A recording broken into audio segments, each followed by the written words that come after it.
Can you see me, Laurie? Who? David Corbin, presenter? No, I don't see you. Okay. I don't, David, what? there he is. Oh, You see me now? well, yes, except you came in as Albert Leertz. Oh, yeah, I'll change that because we have a Sierra Club account. Oh, that's it. Okay. Okay, and that's why I didn't, I was, let me just pause, start the recording now. So welcome to Reasons Fall Forum for 2020, a strange fall forum for a strange year, just kind of how this all goes. So tonight we are going to be hearing from David Corbin, who is a PhD, and the topic is what is the New Deal and what are the iterations since its introduction? We've all, the Green New Deal, pardon me. So David Corbin is an Emeritus Professor of Health Education and Public Health at UNO. Most recently, he has taught energy policy at Creighton University. He's also the chair of the Nebraska chapter of the Sierra Club and on the advisory board of the Center for Climate, Health, and Equity for the American Public Health Association.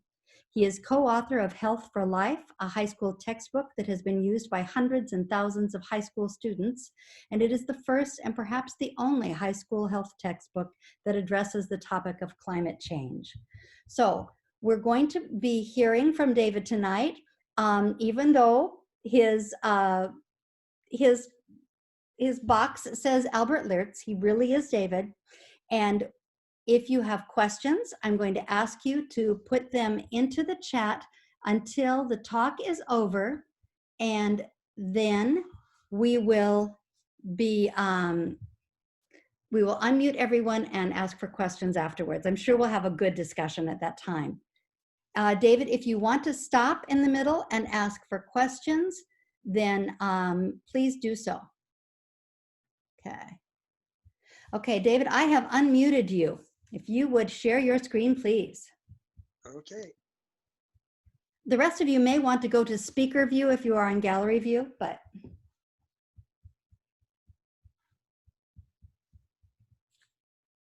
Okay, are we ready?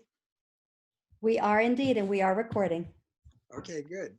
Well, it's a pleasure to be here tonight. And, you know, like it's already been said, I think a lot of people have been zoomed out. And I know that this particular week I had the American Public Health Association, which for the first time was held via Zoom.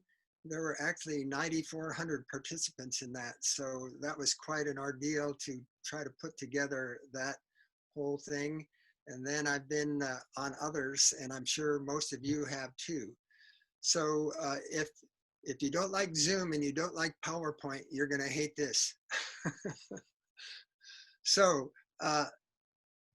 first of all, just a little bit about the Sierra Club, the most enduring and influential grassroots environmental organization with 3.5 million members and supporters. And you can see here what we do in terms of protecting and conserving, and you can read that on your own. Okay. There we go. And you already heard an introduction, but I wanted to emphasize that one thing because it's relatively new, the inaugural advisory board for the Center for Climate, Health, and Equity. And that those three all go together, and you'll see that they come up time and time, and we talk about renewed and iterations about it. So as a matter of fact, one of the Zoom calls I was on yesterday from National Sierra Club was Senator Ed Markey was on that, one of the authors, co-authors of the Green New Deal. I'm getting a thing that's saying my internet is unstable, so I'm hoping that's not going to cause a problem here later on. And of course, if you know the New Deal, now when I gave a presentation that's similar to this last year at Elders for the Earth, there were some young Creighton students who were invited to be involved in that. as part of a class that they were in. And it was kind of amazing that most of them had never heard of the New Deal. And so to talk about the Green New Deal, they didn't have a historical aspect to it, and I'll try to touch on some of those a little bit as we go through. So here it was, introduced in February 7th in 2019. And there were a lot of people that signed on to that. And so the general aspect of it was, and one of the reasons why it's so controversial is, and you might have, if you've watched any of the political ads that are on TV now, some of the ads that are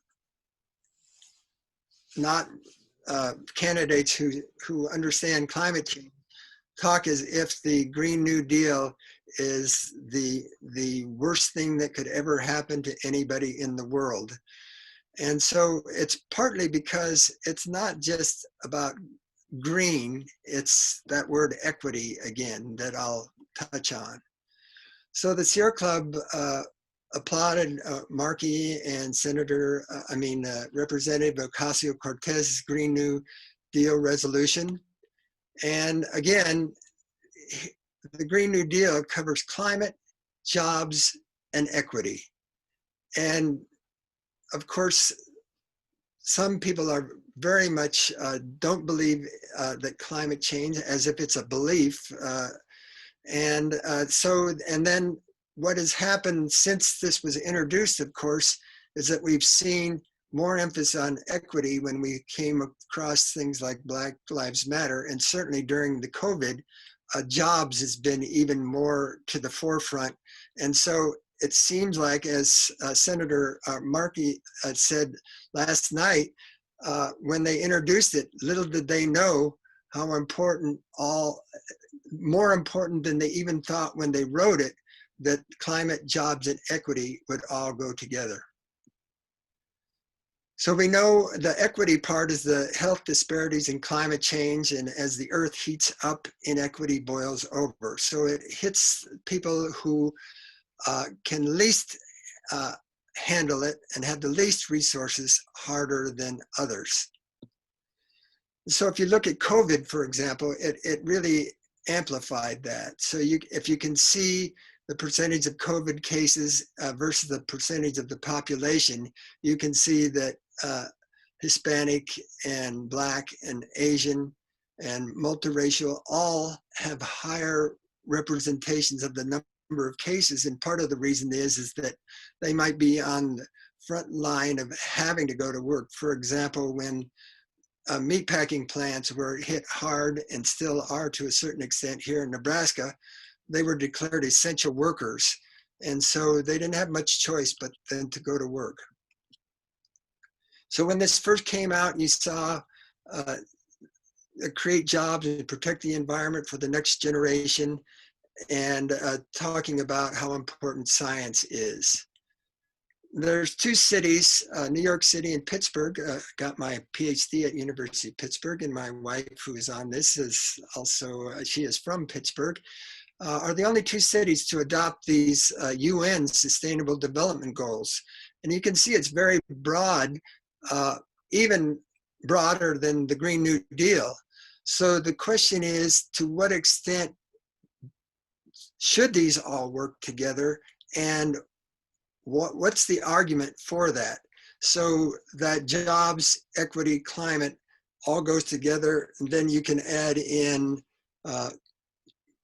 other things that are related to that, and clean water and sanitation and all the things that you see on this slide. And many of you may have read Naomi Klein's book, The Burning Case for a Green New Deal. And she's kind of been a spokesperson for climate change for quite a while. And it said in the Washington Post review, it said that she marshals the most powerful arguments for why climate change cannot be effectively addressed without simultaneous deep reckoning with our society's other ills of wealth, income, inequality, racial discrimination, and crumbling infrastructure.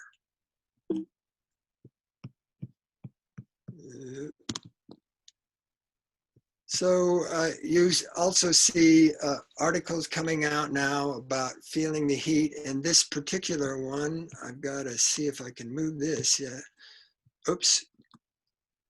How the Green New Deal lit a fire under the GOP. So I'm going to talk a little bit more later about how different parties see it and what things are changing in terms of how Republicans, Democrats, Independents, Libertarians view climate change. So one of the main iterations of the Green New Deal is this called THRIVE. And THRIVE stands for Transform, Heal, and Renew by Investing in a Vibrant Economy. And as you can see, it's modeled after the Green New Deal resolution. And of course, the Green New Deal is just the resolution. It is not by any stretch of the imagination law, but it is something that is gaining popularity. And as the Thrive points out, excuse me, it's saying, as some people say, the Green New Deal has gone way too far, and Thrive is saying it really didn't go far enough. And that goes back to what I was saying is, well, actually, when they drafted the Green New Deal, COVID-19 actually exacerbated the jobs part of it and the inequity part of it with Black Lives Matter and so on. So it was an underestimate. And so Thrive takes that on. So you remember in the Green New Deal, they had things like the Conservation Corps, and they commissioned artists to do things, and they're trying to emulate this. There's a book out of drawings for the Green New Deal, much like there was art, so they modeled this after that art. Now I want to emphasize this too, because people seem to think, and as being a public health person, we all knew. As a matter of fact, Dr. Ali Khan, who is the Dean of the College of Public Health at UNMC, has written a book which is called the Next Pandemic, or The Coming Pandemic. And so we knew they were coming. Pandemics have come, and it's predictable that they're coming. We don't know exactly when, but as we invade other areas of ecosystems and come in contact with more animals that maybe we haven't before, we increase the risk of these pandemics. So this particular cartoon points out that those little curves there are the COVID pandemic. And if the scientists or the people in this would turn around, you can see that climate change might loom far more troublesome than the already troublesome pandemic. So once again, you see the focus on community environments, on people, place, and equitable opportunity. And these, I just show these, so there's repetition, but it's talking about different organizations that are seeing the same thing. And this is part of Thrive, which I was talking about earlier. This is the 10 essential services of public health, most recently amended. In the old iteration, the middle of this document, you don't need to be able to read all of it, but the center of it was research. Now the center of it is equity. Now, Noam Chomsky and Robert Pollin just released a book quite recently. I just finished it about 2 weeks ago. And they carry it even further. They're not talking about a Green New Deal just for the United States, but there needs to be a global Green New Deal with the same principles that I've been talking about jobs and equity. And so 4 of the sources that they're talking about, and some of you might be in Citizen Climate Lobby, a carbon tax, and later on I'll show you that there's not just one thing out there, a proposal on how to put a tax on fossil fuels. There's many, but this particular proposal says give it back to the people, like the public, 75% of it, like Citizens Climate Lobby says, and then 25% into clean energy projects.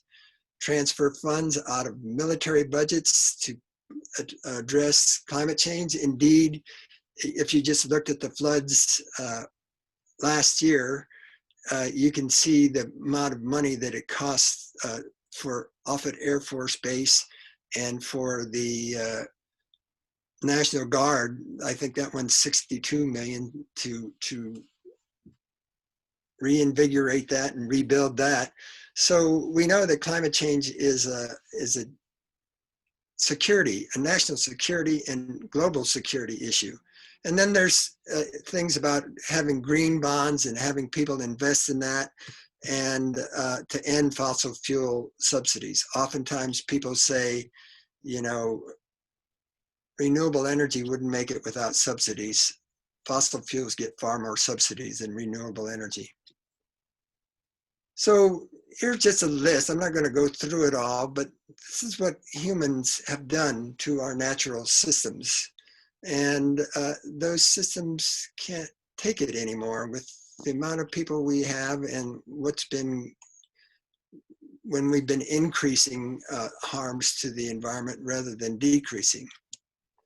So even the US Chamber of Commerce, which isn't traditionally taking, they've often fought laws about climate and how we can deal with it, have said that climate change is a global challenge and we cannot solve this unilaterally.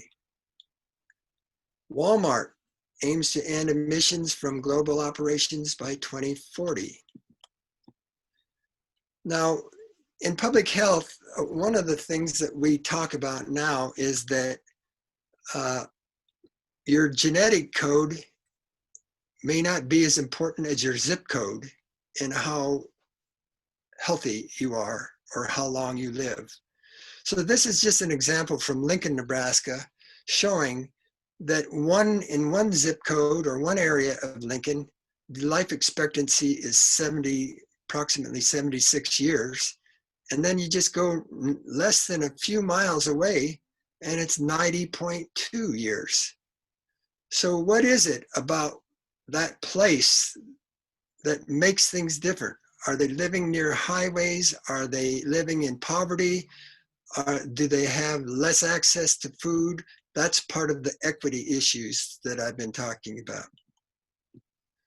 And this is something that American Public Health Association has put out just to show how complicated some of this can be, how humans have increased the temperature. There's more extreme weather. In Louisiana, they certainly know that this year, rising sea levels. And you can look through all of those things and see these are the impacts and how interrelated everything is, which is a theme also for the Green New Deal, not just interrelated ecologically, but how jobs, equity, and climate are all interrelated. So here in Omaha, transportation is now the #1 cause of emissions throughout the United States and most of the world. And so, but it's been increasing, and it's increasing per person, and it's increasing whether you count businesses or whatever it happens to be. Now, I used to be the president of the Public Health Association of Nebraska, and when I was, we drafted a policy on public health and climate change. Just like now, the Douglas County has indicated that racism is a public health concern. They have yet, however, our Douglas County Health Department to say that climate change is a health concern. So I want to point out all the medical associations and health organizations, just looking through a list of those that are concerned about climate and health. And the list goes on and on. Just a little bit about, well, I talked about some of the younger students not having learned about the New Deal. And now we're talking about the Department of Education, the Nebraska Department of Education, with their science standards. And I submitted comments to them, and the closest I got to them even using the words climate change come when people are in the 12th grade in high school. That's what the 12.2 is, and the HS is high school. So science, high school, 12. And then this is as close as they got to anything in the curriculum that's talking about climate change. So it's buried in hundreds and hundreds of standards. And these are actually just ways to use as examples, not to be a mandatory part of the curriculum. So there's also, speaking of jobs, there's the Blue-Green Alliance, which is, and what Senator Markey was saying last night at the Sierra Club meeting is the green jobs, the people that can get jobs in making homes and businesses more energy efficient in wind industry, in the solar industry. And so it can really, it's the fastest area growing in jobs, creating jobs. And since we're an agricultural state, there's a lot of people that are very concerned now about how regenerative agriculture can sequester soil.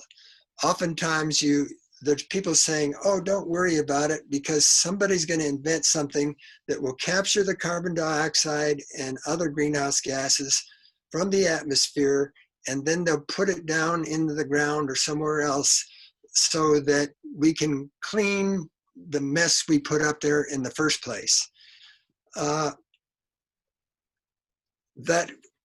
might happen, but whether it can happen at any kind of reasonable cost compared to regenerative agriculture, and where there's less tillage, less fertilizers, and where the soil itself sequesters it. And of course, if you talk about fossil fuels, they're already sequestered in the ground. So let's leave them in the ground. Here's what I was talking about earlier. These are just examples of different kinds of carbon tax. It's already happened some places. Some states even have it now. I know that British Columbia had it first in North America, I believe. And so the argument usually comes up is what even some fossil fuels companies support it. But the biggest argument is about what do you do with the money when you do the tax? And the Citizens Climate Lobby and the Global Green New Deal that I was talking about earlier say all of it, or at least most of it, should go back to the public. So that would mean if they have to pay a higher price for gas and everything else, it makes up for it. But eventually it will cut down on the use of carbon. Blueprint Nebraska. First, when it came out, and we were talking about Chamber of Commerce, but this is local version, and it's not only Chamber of Commerce, but look up the word climate change for growing the good life in this document. It isn't there. So they talk about attracting new residents and population 18 to 34-year-olds and reimagining connecting places with vibrant, livable rural communities in metropolitan areas. Not a mention of climate. And of course, it is the 18 to 34-year-olds that are going to be impacted worse than me for sure, and that want to work for a company that has green standards. So I just put stars here. So it says Nebraska is also blessed with unmatched land resources that nourish a robust agricultural economy. They don't mention regenerative. They talk about ethanol. we could talk for quite a while, but growing crops to produce fuel, most environmentalists say is not the way to go. So there are things that schools could be doing, using things like the 4 pillars, and this is a pretty busy slide, but the idea is a precautionary principle at the bottom, which they summarize as better safe than sorry, which also says, if you're not sure if it's going to cause harm, then don't do it.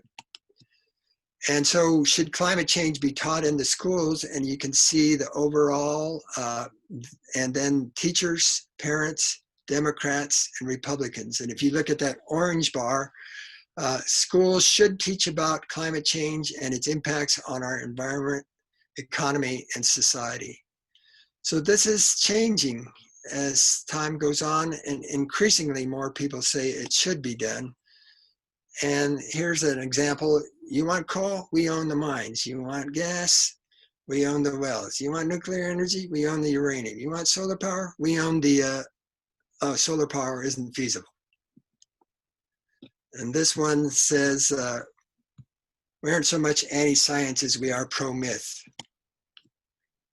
So this is the book that I was talking about, that I wrote the environmental health chapter, and also superimposed with this graph from the previous saying, the percent of parents who talk to their kids about climate change, 45%, and the percent of teachers who teach about climate change, 42%. Now the youth in Nebraska has gotten more and more involved. They've had youth rallies. Creighton students voted to divest from fossil fuels, and the administration, at least they didn't divest, but they did greatly decrease that. UNL is now having, UNL students are now asking the Board of Regents to divest from their $93 million investments in fossil fuels.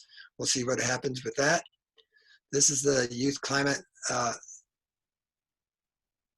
rally that was held at the Douglas County building last spring or fall, I don't remember which, and here it was in Lincoln. And then we see all the, you know, Alexandria Ocasio-Cortez is seen as apocalyptic, and the Green Deal helped those unwilling to work. We have that same kind of thing that's going on now.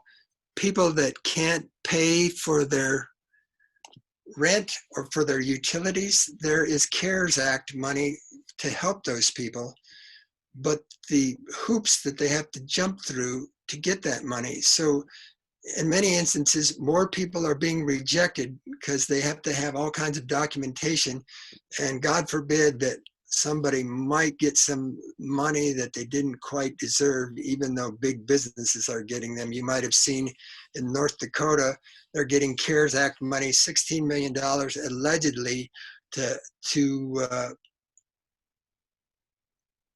stop methane leakage from old fracking wells. And it turns out that they're really going to be doing more fracking with the CARES Act money. So you have denial bingo. And this one, beware of climate abyss. The truth must be somewhere in the middle. So we have, though, increasing things about green technology and sustainability and how many jobs that can bring, which is of course part of the Green New Deal. The Economist is writing things. The cover indicates years and the heat. So the brighter the red, the higher the heat. And then you have groups like Republican, and they define themselves as conservative who are concerned about the environment. So that is a relatively new, and they really believe that Republicans need to do more about climate change. And then many of you have probably seen this. What if it's a hoax and we create a better world for nothing? And then I'll just end with this. We've all been too often that, so I X'd out my name and say, it's time to be exhumed. Can I hear any laughter? Okay, I'm done with the slides.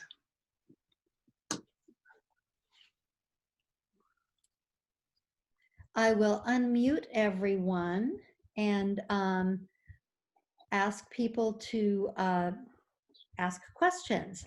I'll start it off while I'm unmuting everybody else and ask you to explain the Blue-Green Alliance. I missed what that was. So you said it was an important part of what's happening now. What is it, please? It is unions who are supporting a green economy.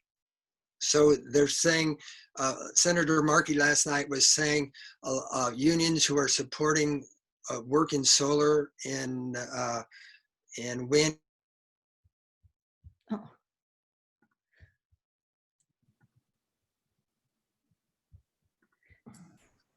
Oh, I'm sorry. I'm sorry, David. I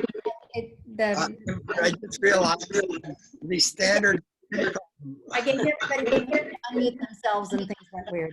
Yes, sorry about that. I was saying it's unions who are involved in green jobs. So good union jobs that can work in wind and energy efficiency and other green jobs. I am going to ask everyone to mute themselves and ask a question.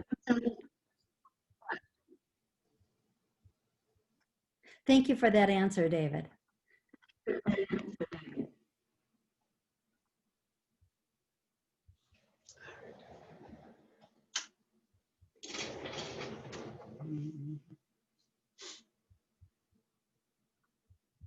Any more questions?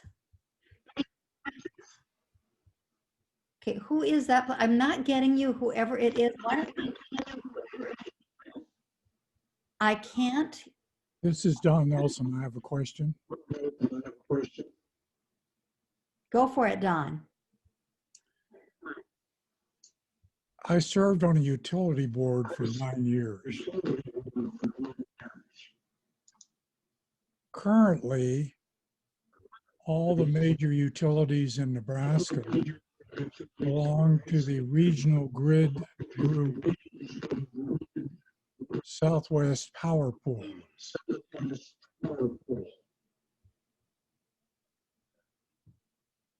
The practical effect of being a member of the Southwest Power Pool is that organization dispatches energy and not individual Nebraska utilities. So given that shift in the business model of producing and distributing energy on the Great Plains, how does that work to go to 100% green?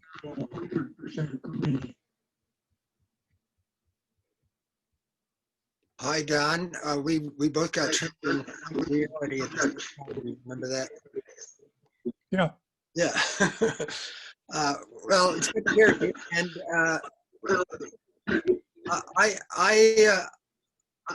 I defer to the studies that have come from places like the Rocky Mountain Institute, who point out how it can be done. And, you know, when I talked about earlier,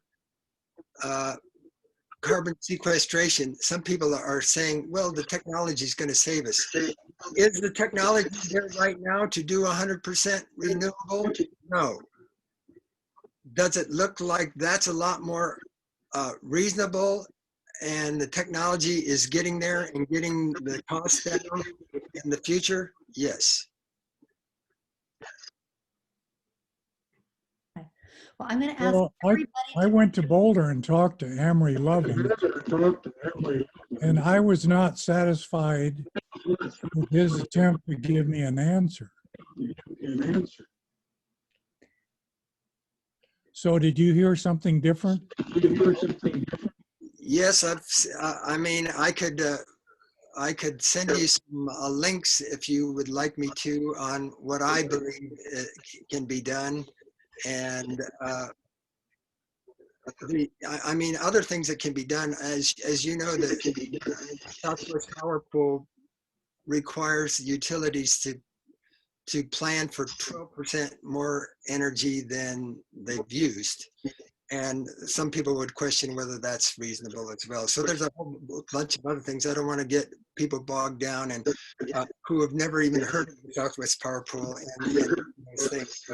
But it's a good question. And of course, if I had all the answers, I'd just tell everybody and we'd all live happily ever after. Would everybody, thank you so much. Would everybody please mute themselves unless you have a question? Unless you are speaking and have a question, mute yourself. Thank you. More questions? Okay. Okay, this is Joel Wentworth. I'm Lori Hesnike's husband. So speaking, we're sharing an entry. My question would be, is there literature you could point us to that would, and if you can give a quick summary now, that would be even better, stipulate that we reach carbon neutrality in the United States by either adding uptakes or eliminating coal, oil, and natural gas from our original energy sources. How roughly would the 100% of energy required be broken down among the alternatives? For example, wind, solar, nuclear, or hydro. I can't answer the second part, but again, I would refer to some of the Naomi Klein's answers, Noam Chomsky and Robert Poland's answers, the Rocky Mountain Institute, among others, that talk about that. By the way, James Hansen, who is one of the first people that told Congress in 1988 about climate change and what we had to do, he's a strong proponent of nuclear. And you won't get consensus among environmentalists or among non-environmentalists on the role, on the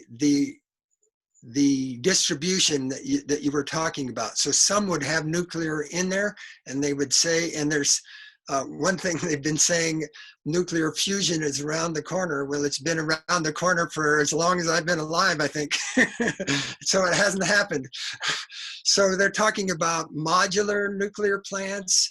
Right now, it's in my view, it's just too expensive. That doesn't even count the, you know, if you count how much money OPPD is spending on decommissioning Fort Calhoun, it's hundreds and hundreds of millions of dollars. The good thing about that is that they planned ahead and they said, well, someday we're going to have to decommission this and we better set aside money. Oftentimes that's not true with fracking or with coal mines or things like that. They just abandon them and it's left behind. Even with the wind turbines they have in the contracts, you have to decommission those and you have to make sure you set it aside. So the actual breakdown of how that will be, I mean, there are people who argue it's going to be largely wind. There's people that argue it's going to be largely solar. And then there's people in between. So I don't know how that's going to pan out.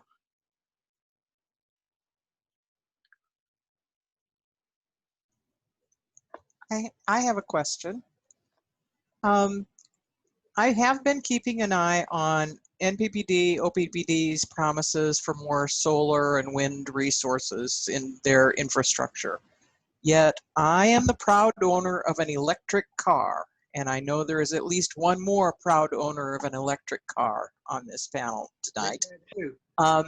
And I get teased about the long tailpipe of the fact that, you know, the plants are using fossil fuels and, you know, in order to generate the electricity that I'm so happily burning.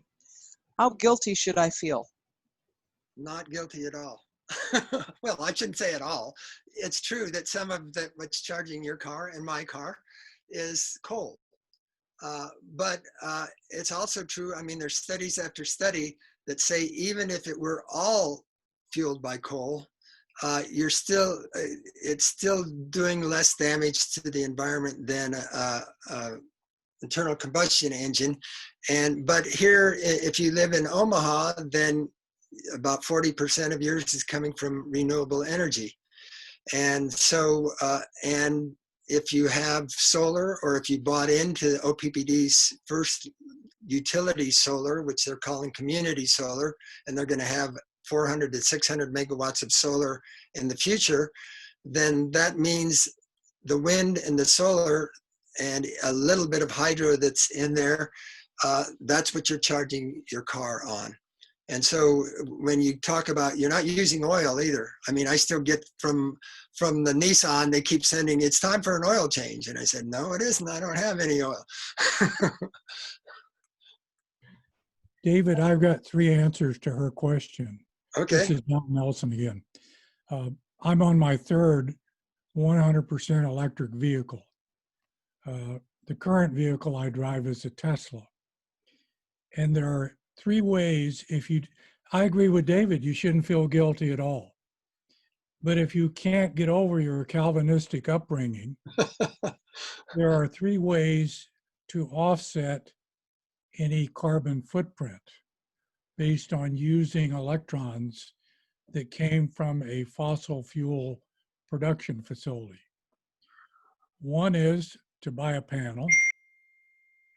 Second is to buy a virtual panel by using renewable tax credits, because you can buy those in a package from your utility and offset your carbon footprint. Or if you live in a utility district like Lincoln or Omaha that has a community solar system, you can buy 1 or more panels through your utility bill. As luck would have it, over time, I've done all 3 of those. Yes. And I have 5 panels. I have 5 panels from OPPD myself. I would say we do need to plan ahead on what happens to those old batteries, and people are working on that very well. We have to consider, how do they mine the things that they need for the batteries, different types of batteries, and how they get it. And so the good thing is with the new type of energy, we're thinking of these things ahead of time instead of doing all of that damage and then saying, oh, I guess we should have done something different than we did with coal and natural gas and fracking and gasoline and so forth. So the same thing goes for, well, what do you do with old blades and old wind turbines? They're already working on ways to do that are much more environmentally forward thinking than we did in the last paradigm of fuels. I don't know who's got the digging going on, but if everyone would please mute except for David, it would be greatly appreciated. I've got a couple of questions in the chat, David. Let me read one of them to you. This is from Gary Jones. He says, I've heard that 30% of power is lost in transmission over our electrical grid, and that this could be reduced by having more small electrical power plants and less transmission over great distance. Any comment, and how likely is that to happen? By the way, I apologize. Those dings are coming from me because my daughter keeps sending me emails.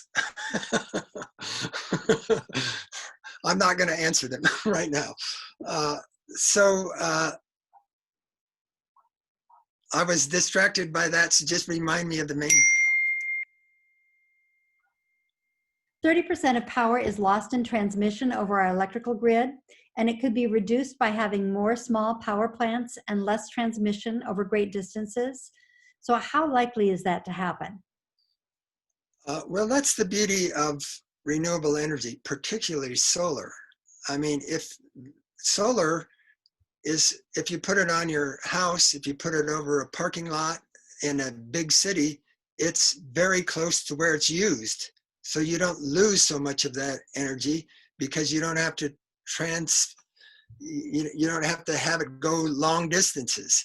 So that's one thing. So the more solar we can have on rooftops, then it's right there. So a lot of times people argue that people who have their own solar panels, that everybody else is subsidizing them.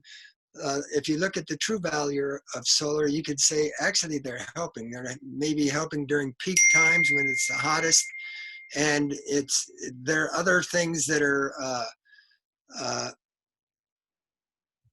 that we could put the solar right there on big roofs, on parking lots. When I go to, my brother taught at Arizona State, you go to Arizona State, every single parking garage that they have, the upper floor is solar panels. And so the solar panels keep them in the summer from getting that baking heat, so they shade them a little bit. And here it keeps ice off, and it keeps us off out of the heat too.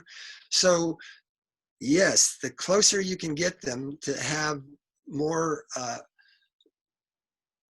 instead of all one place where a large coal plant, if you can have those spread out where it's closer to where you get it. And Josie, would you tell Quinn to stop sending emails? I don't know how to stop the dinging right now. It's a problem when you're on a Zoom. I Yeah. did. I just did. Okay, thank you.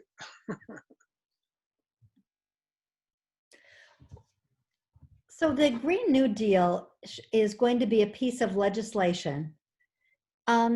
Is it? I don't believe that I haven't seen anything written up yet. How is it going to start? What would the first piece of legislation be? Have you heard anything about that? Well, right now, whether it's Thrive or whether it's the Green New Deal, it's going no place with the current Senate and the current president. It will go nowhere. Well, correct. But once we're out of this mess that we're in, what's going to be the first piece of legislation that's going to go in? How are they planning to do that? Well, I don't know whether they'll just pick one or the other or some in between. Obviously, if the House introduces something and the Senate then says, well, we like this part, but we don't like that. I mean, the closest we've come is that CARES Act money that I'm talking about.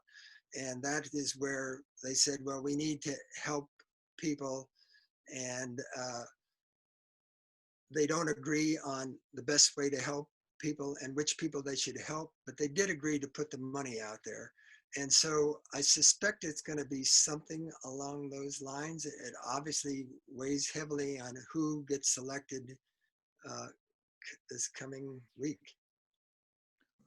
Also, whether the leadership in the U.S. Senate changes.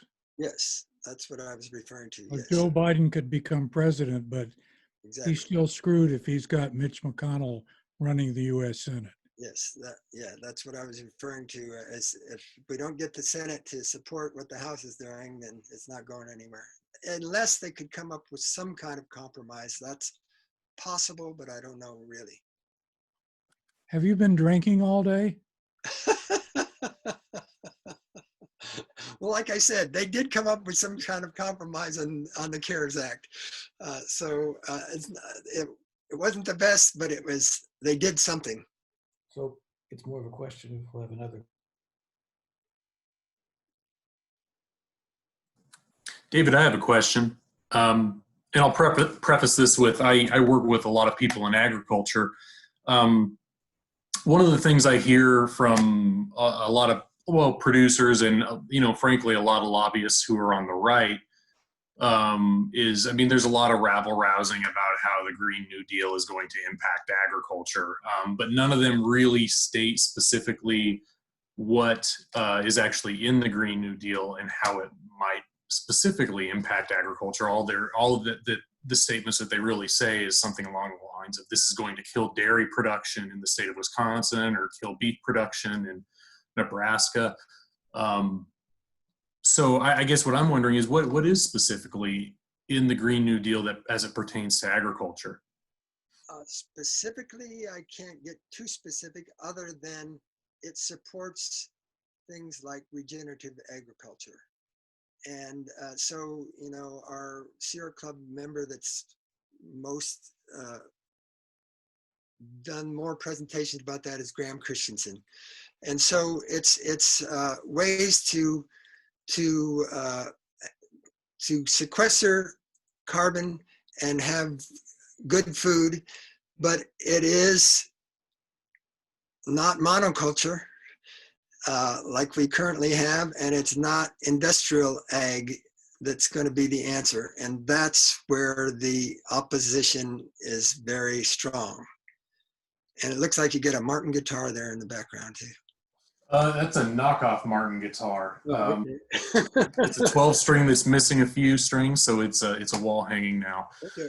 But yeah, I've met Graham before, and so I might follow up with him on that, just because that's he does a lot of work on the cover crop side of things, is my understanding, and that sounds like one of those practices that you might be talking about, that the regenerative ag side. Senator Markey talked about that last night too, about regenerative agriculture. And so that leads me to believe that that's what one of the ways that they're trying to do that. So what do you do to incentivize people to do regenerative agriculture? So if they say, well, I'm going to lose all kinds of money if I don't just raise huge corn crops, then say, well, we're going to help you to do it this way, and you'll make as much money, but you're not raising only corn. It's something along those lines.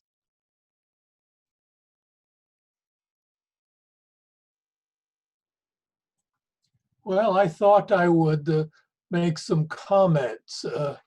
Yeah, I have a pretty good background in physics, as I suspect many of the people here on Zoom also have. So we understand heat and we know where the heat is going.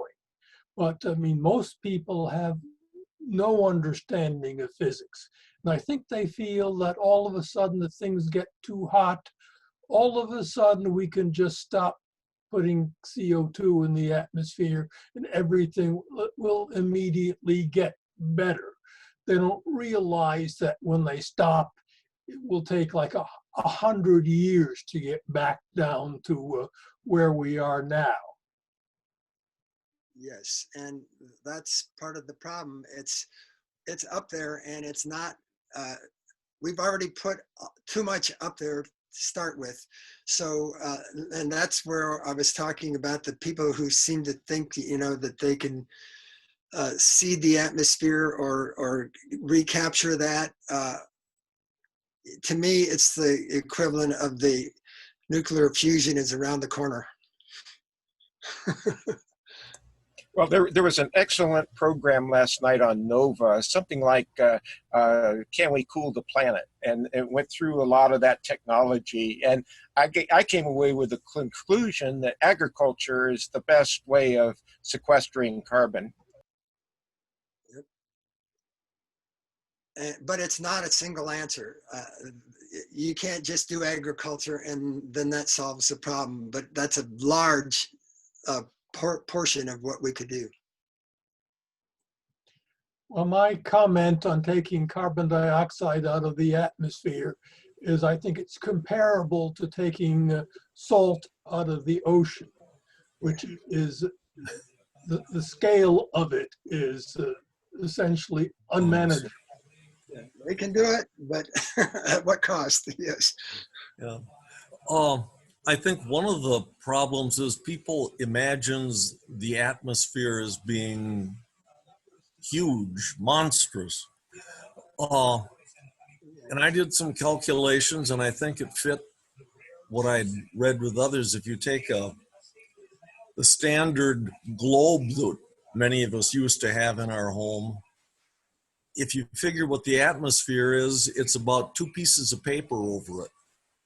It's that thin.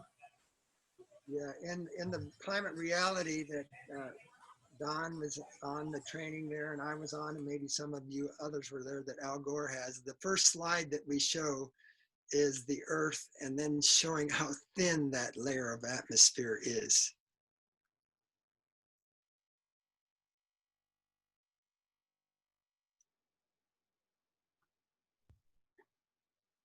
Any other questions or comments? It sounds like people are ready to be exhumed. Well, thank you very much for joining us tonight, David. It's greatly appreciated. Tyler says a lot of the people using regenerative ag practices now are exploring practices used back in the 30s and 40s. Things like diverse rotations and cover crops. A lot of the challenges now are market opportunities. If no one is willing to pay for crop that's beneficial for soil health and soil microbiology, there isn't as much of an incentive for people to grow it. This was in comment to Glenn Pollock saying that his father was a regenerative ag farmer from 1939 to 1955. So yeah. When they talked about the 40s, I mean, we're talking about almost the New Deal, and we're talking about, you know, putting up windbreaks and all of those types of things. So we know that some things worked and some things didn't, and times are different now. So what can we do to raise the kind of crops that people want and need for nutrition? Because one thing I didn't touch on is climate change makes the crops that we already have less nutritious. Okay. Well, I want to thank you again. Everybody join me in thanking David. Thank you, David. Thanks. And we will be having Thank our you, next David. reason meeting on November 7th at 2 o'clock in the afternoon via Zoom. And the topic is going to be who got elected. We have some predictions that were made 4 years ago in the Reason Group about what would happen during a Trump presidency. And we'll trot those out and see how many of those have actually come to pass. And we'll just hope that we won't have to put up with another 4 years of it. Vote, everybody. Already did. All right. Okay. Thank you, Lori, and thank you, David. Thank you. Take care, everybody. And just Thank you, David. FYI, Well David, done. this one's a Martin back here. All right. Good. All right. I got one. Yeah. Well done, David. Yep. All righty. Nice to meet you, Lori. Nice to meet you too, Arlene. Bye, David. David Keller. All right. Anthony, stay on for a second. Unmute yourself. Anthony? Yeah, I'm here. Unmuted. I can't, there is the reason you can go to Meetup and join Yeah. Meetup, or you can go to Reason. If you could send me an email, I can put you on the listserv. I don't think you probably want on that. I think you probably want to join the Meetup.